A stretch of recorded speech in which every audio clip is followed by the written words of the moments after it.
করছে। আল্লাহর রাসূল সাল্লাল্লাহু আলাইহি ওয়াসাল্লাম দুনিয়াতে আয়েশা সিজদায় পড়েই উম্মতের জন্য কান্না করছে। নবীজি তার জীবনে 63 বছর উম্মতের জন্য কান্না করছে।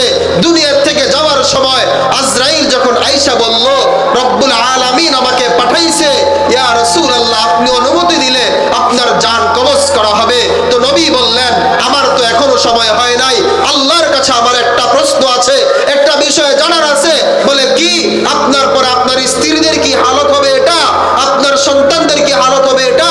বলে না এটা নয়, আমার আল্লাহর কাছে আমি জানতে চাই আমার ইন্তেকালের পরে আমার উম্মতরা যদি আল্লাহর কাছে মাফ চায় তো আমার উম্মতদেরকে আল্লাহ মাফ করবে কিনা। জিবরাইল আলাইহিস সালাতু ওয়াস সালামের মাধ্যমে আল্লাহ পাক সংবাদ পাঠিয়ে দিলেন, যান আপনার নবীকে আপনি বলে দিন, আপনি আল্লাহর রাসূলকে বলে দিন যে নবী আল্লাহ পাক বলেছেন আপনার উম্মত যেই কোনো সময় গুনাহ করে, যেই কোনো সময় গুনাহ করে, যেই কোনো সময় গুনাহ করে আমি আল্লাহর কাছে হাত তুলে দোয়া করুক আর মনে মনে বলুক আমি আল্লাহ তাআলা মাফ করে দিব। তখন নবীজি সাল্লাল্লাহু আলাইহি ওয়াসাল্লাম বললেন আজরাইল এবারে তুমি আমার জান কবজ করতে পারো। শুধু কি তাই শেষ? হাসরের ময়দানে নবীজি সাল্লাল্লাহু আলাইহি ওয়াসাল্লামকে যখন চারজন বড় বড় ফেরেশতারা জিবরাইল, ইসরাফিল, মিকাইল, আজরাইল, চার ফেরেশতারা এসে বলবে ইয়া রাসূলুল্লাহ চলেন, হাসরের ময়দান কায়েম হয়ে গেছে, হাসরের ময়দানে চলেন।